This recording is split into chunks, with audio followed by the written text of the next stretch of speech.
Shalom, Bapak Ibu yang dikasihi Tuhan. Senang sekali kita bisa bertemu kembali di Bible Study Online CK7. Hari ini kita akan membahas sama-sama dalam Ayub 16. Dan sebelum kita mulai pembelajaran kita pada malam hari ini, mari saya ajak Bapak Ibu untuk sama-sama menyembah Tuhan, meninggikan Tuhan, kita berdoa, kita minta urapan Tuhan turun atas kita semua, sehingga kita dimampukan untuk mengerti apa yang menjadi kebenaran firman Tuhan pada malam hari ini. Mari kita sembah Dia.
Segala yang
ku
semua perkenananmu ya, teguhkan hatiku. Engkau yang bertindak, memberi pertolongan, anugerah-Mu besar melimpah bagiku.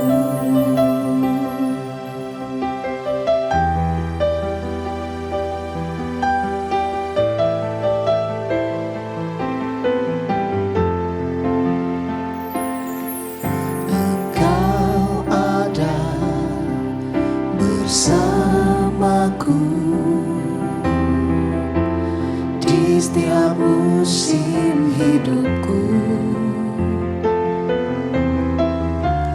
Tak pernah Kau biarkan ku sendiri.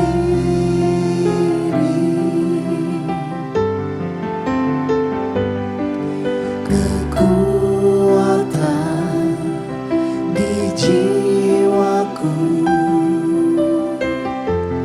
adalah bersama-Mu. Tak pernah ku ragukan kasih-Mu.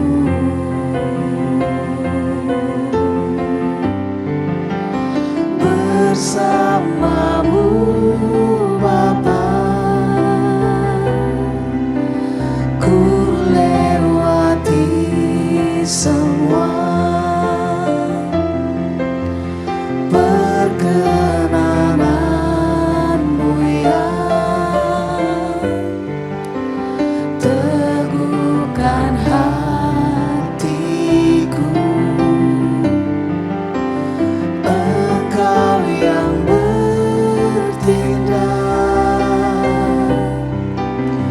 memberi pertolongan,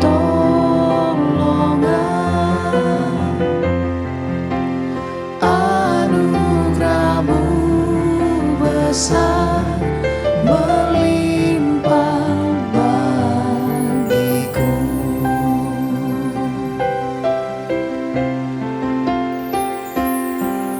Engkau ada bersamaku di setiap musim hidupku. Tak pernah Kau biarkan ku sendiri.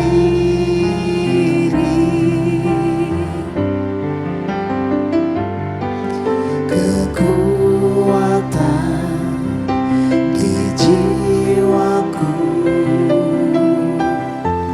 adalah bersama-Mu. Tak pernah ku ragukan kasih-Mu.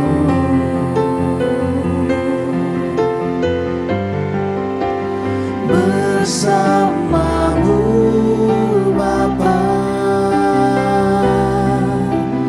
ku lewati semua perkenananmu ya, teguhkan hatiku.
Terima kasih Tuhan.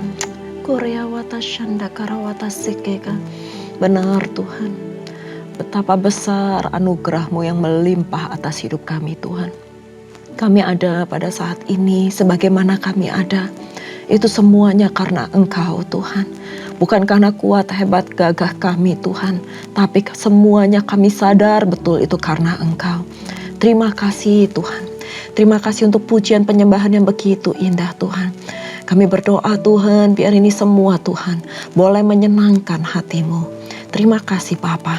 Terima kasih Tuhan untuk malam hari ini. Terima kasih kalau kami boleh belajar kembali mengenai kebenaran firman-Mu.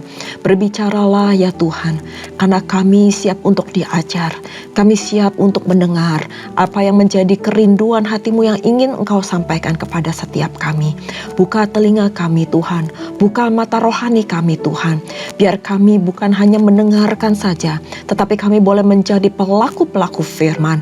Urapi setiap hamba-hamba-Mu, anak-anak-Mu, jemaat-Mu dimanapun mereka berada Tuhan. Urapi Tuhan, supaya kami dapat Tuhan mengerti apa yang menjadi isi hati-Mu.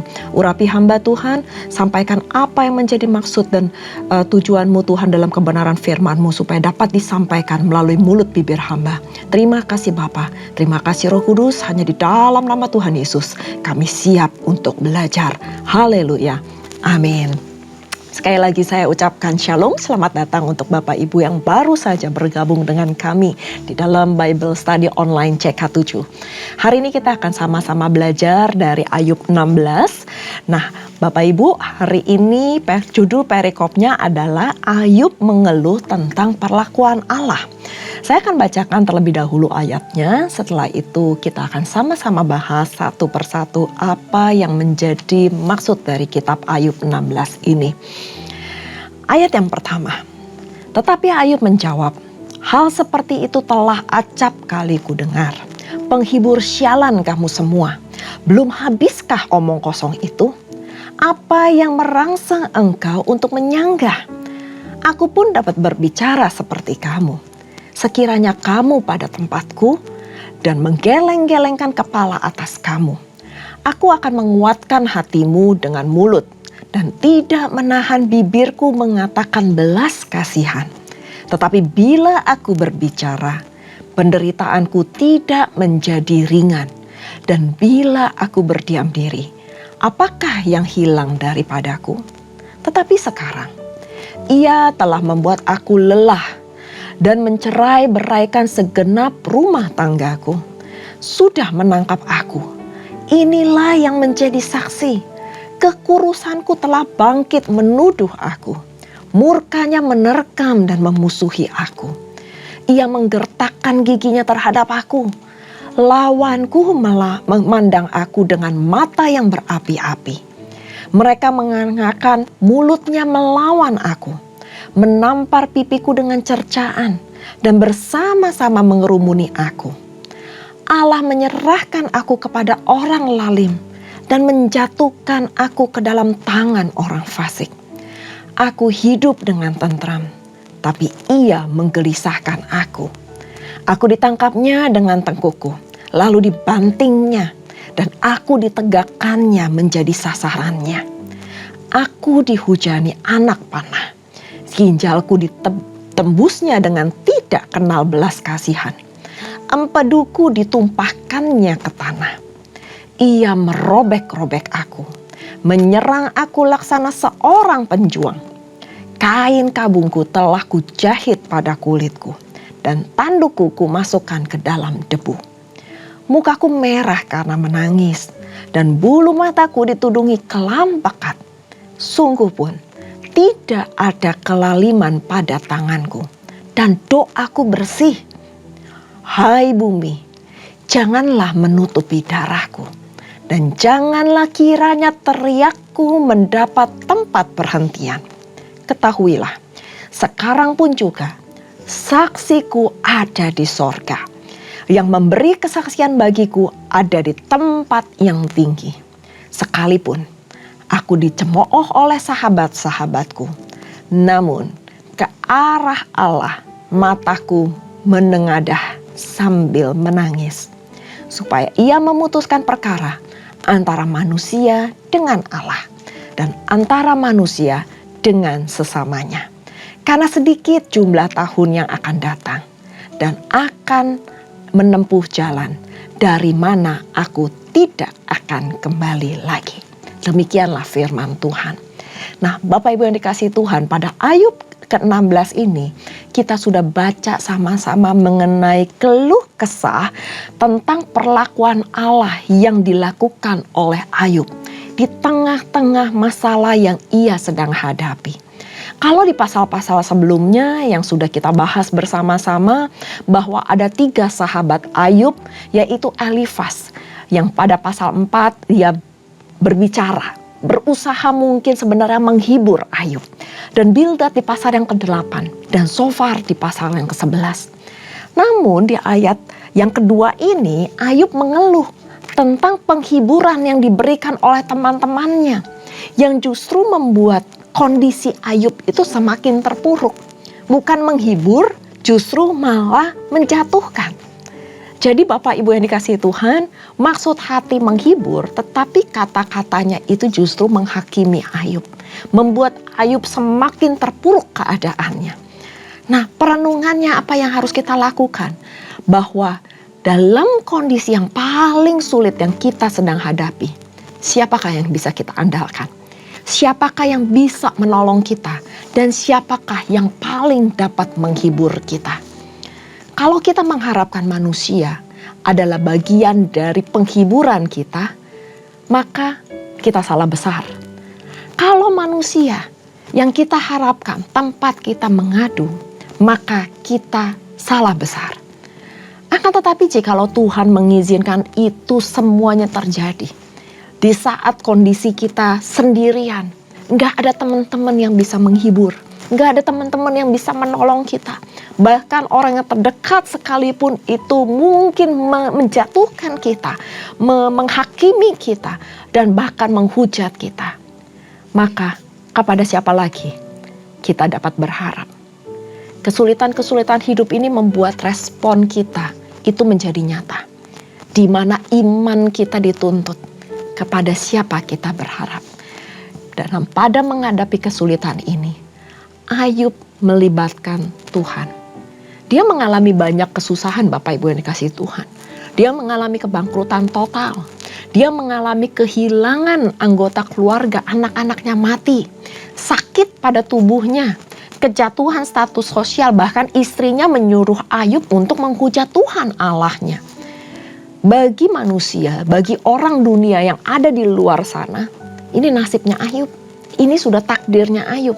Memang dia seharusnya mendapat seperti itu. Tetapi bagi orang yang percaya kepada Tuhan, kita dapat melihat bahwa semua ini seizin Tuhan. Dan bagi Ayub ternyata iman dan integritas dirinya jelas. Ini terjadi bukan karena kesalahannya. Ini terjadi seizin dari Tuhan. Nah, dalam kesulitan ini, kepada siapa Ayub harus mengadu? Masih ada harapan bagi Ayub. Dalam pasal 16 ini dikatakan, yaitu Tuhan sendiri. Tuhan yang menjadi saksinya. Orang yang percaya pasti melihat bahwa Ayub berdosa dan belum bertobat. Tetapi bagi kita yang telah mengenal dan benar-benar tahu akan rencana Tuhan yang tidak pernah gagal dalam hidupan kita, ini semuanya seizin Tuhan untuk menaikkan level rohani kita. Di mana letak iman dan integritas kita. Dan di dalam iman dan integritas diri Ayub, ia mengadu kepada Tuhan bahwa Tuhan yang akan membela dirinya. Ia membawa perkaranya semuanya kepada Tuhan. Dan saya tutup dengan ayat di 19-22. Bahwa ketahuilah, sekarang pun juga saksiku ada di sorga. Dan saksi yang diminta oleh Ayub adalah Allah Bapa itu sendiri. Yang memberi kesaksian bagiku ada di tempat tinggi. Dia tahu benar bahwa Tuhan Allahnya ada di tempat yang tinggi. Sekalipun aku dicemooh oleh sahabat-sahabatku, seperti yang kita tadi telah sebelumnya kita udah baca, bahwa ketiga sahabatnya mencemooh dirinya, namun ke arah Allah mataku menengadah sambil menangis. Yaitu apa yang ingin disampaikan di ayat ke-20 ini. Cuma Allah saja tempat Ayub mengadu. Ayub tahu jelas, tahu benar bahwa dia tidak bisa mengandalkan manusia. Dia hanya bisa memohon kepada Tuhan. Dia hanya bisa mengadu kepada Tuhan.